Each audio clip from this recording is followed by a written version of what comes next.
Você se considera bem informado sobre os líderes políticos que moldam o cenário da sua cidade? Acredite ou não, há um nome que muitos ainda desconhecem: o prefeito de São Paulo, Ricardo Nunes. Em meio aos preparativos para as eleições deste ano, surge a pergunta: quem é realmente o Ricardo Nunes? Prepare-se para descobrir não apenas quem ele é, mas também algumas das polêmicas que o cercam. Desde sua vereança até a Prefeitura de São Paulo. Vamos desvendar o enigma por trás do prefeito invisível que busca a reeleição esse ano. Ricardo Luiz Reis Nunes nasceu em São Paulo, em 13 de novembro de 1967. Ele é casado com Regina Carnovale Nunes e tem 3 filhos. Ele é filiado ao MDB desde os 18 anos. Aos 21, disputou pela primeira vez as eleições para vereador da cidade, porém, não foi eleito. 20 anos depois, em 2012, recebeu mais de 30 mil votos e foi eleito para vereador fazendo parte da base de apoio do então prefeito Fernando Haddad. Em 2016, foi reeleito com 55 mil votos e passou a fazer parte da base aliada de Dória Covas. Concorreu às eleições de 2020 como vice-prefeito, mas assumiu o comando da cidade de São Paulo após a morte de Bruno Covas do PSDB, e neste ano de 2024 está concorrendo à reeleição com o apoio de Jair Bolsonaro.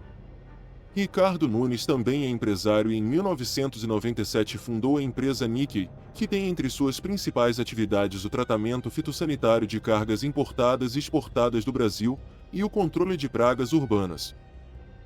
Ricardo Nunes já esteve envolvido em algumas polêmicas como as que veremos a seguir. O prefeito de São Paulo possui 9 fazendas em Três Marias, centro-norte de Minas Gerais, 2 delas obtidas por uso capião. Nunes chegou a alegar hipossuficiência, o conhecido atestado de pobreza, para obter imóveis rurais do município, enquanto morava e exercia cargos políticos em São Paulo. Essas 9 propriedades rurais foram declaradas ao Tribunal Superior Eleitoral no valor de R$ 991 mil. Os 2 processos por uso capião foram iniciados em 2014, quando ele era vereador na capital paulista. Em 2021, após a notícia de suas fazendas se espalhar, Ricardo Nunes torna privado seu canal no YouTube onde exibia suas plantações e seu gado. Na época o canal havia 56 mil seguidores. Ricardo Nunes já foi acusado de violência doméstica, ameaça e injúria pela esposa em 2011. O boletim de ocorrência de Regina Carnovale foi registrado na 6ª Delegacia da Mulher, em Santo Amaro. De acordo com reportagem da Folha, Regina e Nunes ficaram separados por 7 meses devido ao ciúme possessivo do prefeito. Nunes fazia ameaças à mulher e a ofendia com palavrões, porém ele nega que tenha agredido fisicamente. O casal relatou que os boletins foram registrados em uma época de desentendimento deles. Feito um dos temas mais candentes da atualidade, que inclusive ganhou muito relevo na pandemia, é o tema da violência doméstica, violência contra a mulher.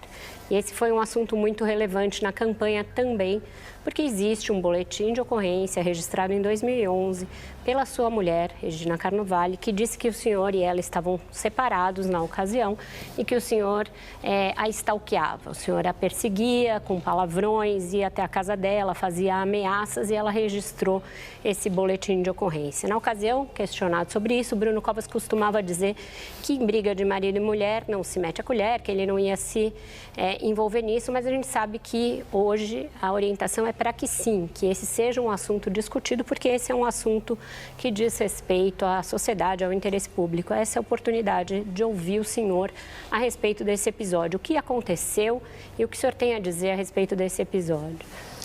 Ô Vera, o que aconteceu é algo que não aconteceu, né? A Regina já falou várias vezes isso, é algo que não aconteceu. Acho que esse episódio, Vera... Como não aconteceu? Ela mentiu? Esse episódio, já te respondo, esse episódio nos faz refletir algumas questões que eu acho que é importante. A gente fala de democracia, né? O que é uma campanha eleitoral, o que os adversários usam para poder fazer uma ação de atacar ou de tentar diminuir a credibilidade do adversário, e isso depois acaba ficando, né? Eu sou casado há 23 anos, amo a minha mulher, né? Ela me ama, a gente tem uma vida maravilhosa, vivemos Prefeito, super desculpe, felizes. eu não traria o assunto aqui se eu não tivesse o boletim de ocorrência. Eu tenho um boletim de ocorrência, foi registrado em 16/2/2011. Se o senhor quiser, a gente pode pôr um facsímile na tela. Portanto, a ocorrência ocorreu. Ela mentiu, foi uma briga e ela se exaltou. O que aconteceu? Então, aconteceu isso que eu estava te falando. Ela diz que nunca ocorreu. Ela fez a contratação de um advogado para solicitar na delegacia esse documento que não existe. O provimento diz que tem que ficar 20 anos arquivado, que não tem. Eu vivo super bem, a amo, ela me ama, nunca agredi ninguém. Eu não sei mais o que falar sobre esse assunto, porque é algo que não ocorreu. Eu vivo com ela, amo, ela me ama, a gente vive super bem. Nós estamos trabalhando muito, a nossa família é super feliz. Bom, então tem que pedir para olhar, porque existe um boletim de ocorrência falso no nome da primeira-dama e do prefeito da cidade, o que é algo grave. Está sendo olhado.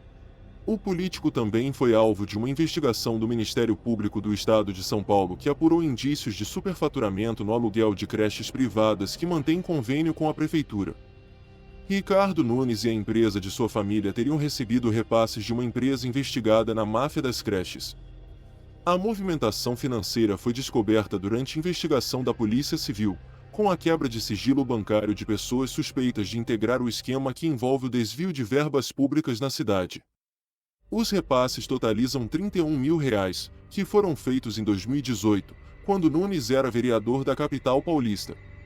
A investigação da polícia aponta para um esquema em que a verba da prefeitura para pagar despesas de creches era desviada no meio do caminho ao passar pela Associação Amiga da Criança e do Adolescente, a CRIA, uma entidade conveniada para intermediar esses repasses por meio do esquema de notas frias, que envolve a emissão de documentos para elevar os gastos das entidades de maneira fictícia e desviar fundos, e do não pagamento de encargos sociais de funcionários.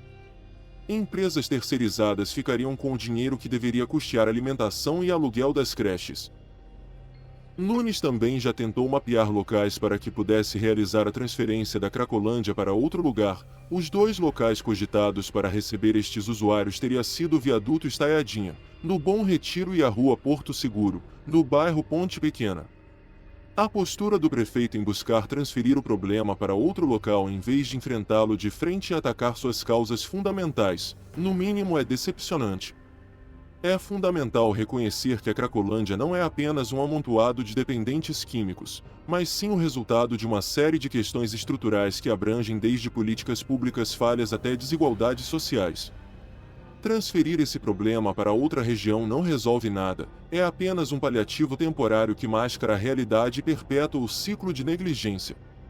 Em vez de enfrentar o desafio de frente, ele prefere adotar pseudo-soluções que visam mais a aparência do que a efetividade real. Já em 17 de dezembro de 2023, Ricardo Nunes implementou a tarifa zero nos ônibus aos domingos em São Paulo.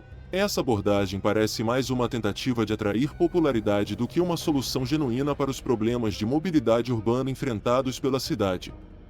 Ao isentar a tarifa apenas aos domingos, o prefeito está buscando uma estratégia de curto prazo para melhorar sua imagem pública, sem realmente enfrentar as questões estruturais que afetam o transporte público em dias úteis. Além disso, essa medida não aborda efetivamente os problemas de superlotação e qualidade do serviço de transporte público. Enquanto nos domingos a demanda pode ser menor e a tarifa zero pode ser bem recebida pela população, nos dias úteis os desafios de congestionamento e falta de qualidade permanecem sem soluções significativas sendo implementadas. Nunes, nosso prefeito, também tem apostado bastante no recapeamento das ruas em São Paulo desde o ano passado. A prática de recapear muitas ruas às vésperas das eleições levantam preocupações sobre o uso político dos recursos públicos. Essa abordagem sugere que as decisões sobre onde direcionar os investimentos em infraestrutura são influenciadas por considerações eleitorais, em vez de serem baseadas em critérios objetivos, como a necessidade real de manutenção das vias. Recapear ruas que não necessitam de reparos urgentes é um desperdício de dinheiro público, especialmente quando há outras áreas da cidade que enfrentam problemas mais graves de infraestrutura, como buracos, falta de iluminação ou falta de acessibilidade. Bom, Como todos nós já sabemos, o recapeamento de ruas próximo às eleições é uma tentativa oportunista de conquistar votos que muitos prefeitos já aderiram.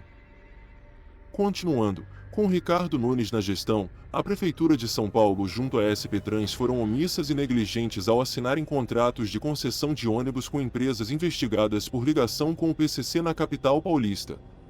Depois da notícia vir à tona, o prefeito disse que não é papel da gestão municipal fazer investigação criminal de empresas prestadoras de serviço público.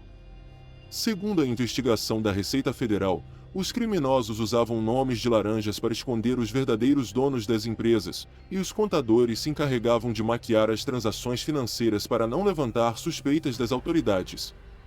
Com o esquema, as empresas de ônibus conseguiam as certidões negativas necessárias para participar de licitações na Prefeitura de São Paulo. E por último, uma polêmica do começo do ano passado, quando Ricardo Nunes entrou em confronto com a Uber por ela oferecer viagens com motocicletas na capital paulista, a empresa alegou estar amparada na Lei 13.640 de 2018, mas ainda assim teve o serviço suspendido e a prefeitura declarou que a atividade dependia de regulamentação municipal. É importante esclarecer que todas as polêmicas abordadas neste vídeo, relacionadas ao prefeito de São Paulo, foram baseadas em notícias publicadas na internet.